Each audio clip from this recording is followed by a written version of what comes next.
안녕하세요. 법률로 마음을 치유합니다. 개인회생 파산 16년 경력 법률 테라피스트 김영준 법무사입니다.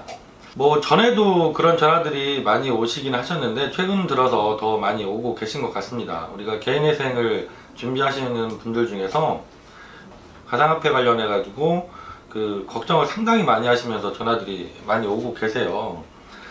최근에 법원에서 이 가상화폐 투자를 너무 과하게 하신 분의 사건에서 개시 신청을 기각한 사례들도 있는 것 같고요. 상담하다 보면 제가 늘 느끼는 거지만 대부분의 분들은 정말 많이 후회를 하시고, 그리고 너무나도 심리적으로 지금 불안하고 힘든 상황이셔서 사무실에 방문하셔서 상담하시는 분들 중에는 남자분인데도 눈물을 보이시면서 후회를 깊이 하시고 반성하시면서 상담을 하게 되는 경우들도 있어요. 그래서 기본적으로는 제가 개인회생이나 개인파산을 상담하면서 의뢰인들을 정말 많이 대하고 직접 상담을 하게 되지만, 이분들이 이 제도가 아니면 사실은 엉뚱한 생각까지 하지 않으실까? 이런 상황에 처해 계신 분들도 상당히 많아요. 그래서 개인회생이나 개인파산이라는 제도가 악용될 우려도 있고, 그래서 엄격하게 제도를 운영해야 되는 게 맞지만,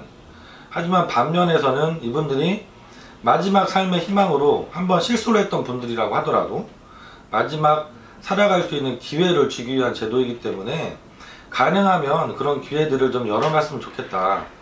절차를 기각시키는 것이 아니라 좀 더 엄격하게 적용을 하고 변제율을 높이고 하더라도 개인회생은 그래도 인정을 해주고 개인회생 절차를 통해서 다시 한번 검소한 생활을 3년 5년 동안 해가면서 갱생의 기회를 가질 수 있도록 보장해 주는 것이 맞지 않을까 하는 생각이 좀 듭니다.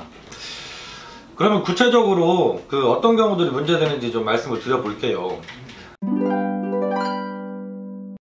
아무래도 이게 주식도 마찬가지고 비트코인이나 이런 가상화폐도 마찬가지인데, 처음에는 큰 금액으로 시작하지 않으시잖아요. 그래서 내가 좀 벌게 되면 금액이 커지시는 분들도 계시고, 내가 손실을 보더라도 그 손실을 만회하기 위해서 금액이 점점 커지시는 것 같아요. 그러다 보니까 내 주머니에 있던 돈으로만 하는 게 아니라 이제 대출도 받게 되시는 거죠.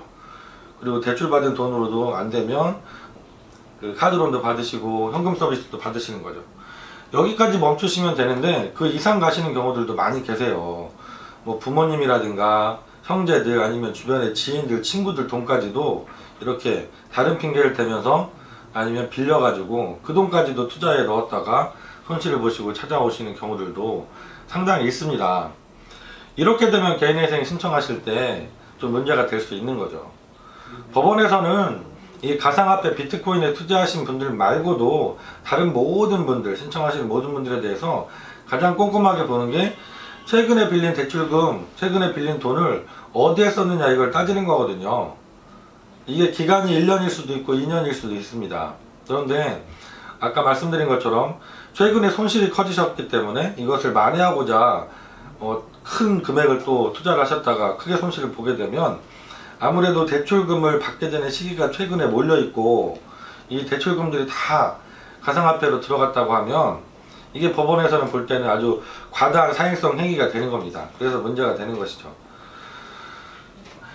기본적으로는 어떤 생각을 가지고 개인회생을 접근하셔야 되느냐, 법원에서는 당연히 이렇게 최근 대출 중에서 가상화폐에 투자됐던 돈들은 청산가치에 반영을 하라고 하시거든요.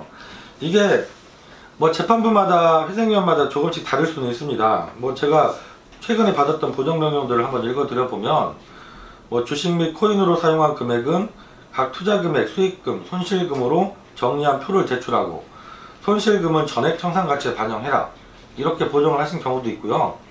손실을 본 금액이 얼마인지를 다 정리를 하게 하고 그 중에 손실 본 금액은 전부 다 청산가치에 반영하라 라고 이렇게 보정을 하기도 하고요.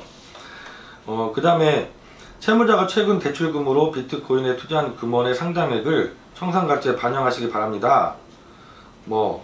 암호화폐 거래소 자산 현황을 제출하고 보정일 무렵 보유하고 있는 암호화폐 현금화 예상금액을 재산 목록에 기재하고 청산가치에 반영하시기 바랍니다.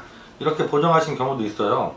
여기는 투자한 금액을 전부 다 청산가치에 반영하라고 했어요. 아까는 손실본 금액을 청산가치에 반영하라고 한 보정 권고도 있었고, 이렇게 투자한 모든 돈을 다 청산가치에 반영하라고 하신 보정도 있습니다. 물론 그렇지 않은 경우들도 있습니다. 내가 가상화폐에 투자한 금액이 전부 다 청산가치에 반영되지 않고 일부만 반영이 되어서 뭐 변조율이 생각보다 잘 나오는 사건들도 있긴 합니다. 하지만 기본적으로는 법원에서 가지고 계신 원칙이 이렇게 과다한 사행성 행위라고 생각되는 부분에 사용한 돈은 다 갚아라 이거기 때문에, 내가 개인회생을 신청하시더라도 그 돈은 다 갚아야 될 수 있다 라는 생각을 기본적으로 갖고 진행을 하셔야 개인회생이 기각되거나 그래서 걱정하시는 일들이 없다고 생각을 하시면 될 것 같아요. 예를 들어서 개인회생을 진행해야 되는 이 가상화폐에 투자한 금원들이 크다고 하면 변제기간이 3년이 아니라 5년으로 늘어날 수도 있고요. 그래도 이 청산가치를 맞추지 못한다고 하면 기본적으로 인정되는 생계비조차도 다 인정을 못 받고 내가 좀 더 아껴서 생활을 해야 되는 경우까지도 생길 수 있습니다. 그래서 내가 개인회생을 신청하셔서 구제를 받고 갱생의 기회를 얻겠다는 생각을 가지고 이 제도를 적용을 하셔야 되고요. 최소한 3년, 길게는 5년이라는 기간 동안 내가 정말 최저 생계비만 가지고 빠듯하게 생활을 해서 갱생을 해야겠다 이런 의지를 갖고 시작을 하셔야 될 것 같아요. 그리고 법원에서 개인회생 기각 결정을 해서 걱정하시는 부분들이 있고, 이게 언론에 보도가 되면서 더더욱 걱정을 하시면서 전화 오시는 경우가 있는데요. 이 부분에 대한 제 견해를 좀 잠깐 말씀드리면, 종전의 대법원 판례를 보면 이런 내용들이 많이 있거든요.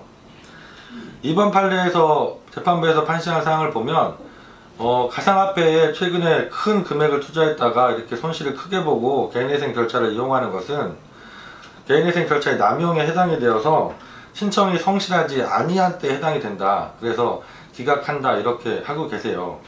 그 사안의 구체적인 내용들은 알 수가 없기 때문에 얼마나 그분이 과하게 가상화폐 투자를 하셨는지, 대출은 얼마나 최근에 받으셨는지, 법원 절차에서 얼마나 성실하게 보정에 응하시고 절차의 성실성을 보여주셨는지 등은 알 수가 없지만, 뭐 이 내용만 갖고 본다면 조금 아쉽지 않나는 생각이 듭니다. 종전의 대법원 판례를 보면 개인회생이 절차의 남용에 해당돼서 신청이 성실하지 아니한 때에 해당되기 위해서는 신청하시는 채무자가 개인회생 절차를 이용하는 목적이 그 절차에 따른 효과만을 목적으로, 그러니까 부정한 목적을 가지고 개인회생을 이용하는 경우에 절차를 기각하는 것이 맞다라는 판례들이 대다수거든요. 이 얘기는 무슨 얘기냐면, 우리가 개인회생을 신청을 하면 금지명령 제도라는 게 있으니까 일정 부분 채권자들의 독촉을 피할 수가 있고요. 또 개인회생이 개시결정이 나면 모든 법절차가 금지가 되고요. 그리고 인가결정을 받게 되면 이미 들어와 있던 강제집행이나 가압류 가처분도 다 해제를 해서 풀 수가 있습니다. 이런 것들을 악용하기 위해서 내가 실제로는 개인회생을 열심히 해서 3년 동안 5년 동안 내 능력과 변제를 열심히 수행하게 성실하게 수행하겠다 이런 마음이 아니라, 개인회생 절차에서 주어진 채무자한테 유리한 그런 절차만 이용할 목적으로 개인회생을 악용하는 경우에 이 신청이 성실하지 아니한 때 개인회생 절차의 남용으로 보아서 기각해야 된다 이런 판시들이 많이 있거든요. 그래서 재판부에서도 좀 더 엄격하게 판단하는 것은 맞지만, 그래도 마지막으로 이분들이 다시 정말 사회 복귀하고 사회 구성원으로서 살아갈 수 있도록 기회를 한 번 더 주시는 게 맞지 않을까. 그래서 변제금이 상향 조정되고 기간이 3년이 아니라 5년으로 늘어나더라도 이분들이 최대한 성실하게 채권자들한테도 뭐 많은 피해가 안 가는 선에서 변제를 해나가는 변제 기간이 제출된다고 하면 기각시킬 것이 아니라 개인회생을 허가해주는 것이 맞지 않을까 하는 생각이 듭니다. 최근에 전화도 많이 오시고 걱정도 특히 많이 하시는 부분에 대해서 설명을 좀 드려봤습니다. 가상화폐 투자로 손실금을 크게 생기신 경우에도 개인회생은 그래도 신청하실 수 있다. 근데 좀 더 법원에서는 엄격하게 진행을 하기 때문에 변제금이 높아지고 변제기간이 5년으로 길어질 수 있다. 그래서 각오를 좀 크게 하시고 개인회생을 준비하시는 게 좋다라는 말씀을 드렸습니다. 다음 시간에도 상담하면서 그리고 유튜브 댓글 달아주신 내용 중에서 여러분이 다 같이 궁금해 하실 수 있는 내용들을 잘 준비해서 다시 좋은 영상으로 찾아뵙도록 하겠습니다. 김영준 법무사였습니다. 감사합니다.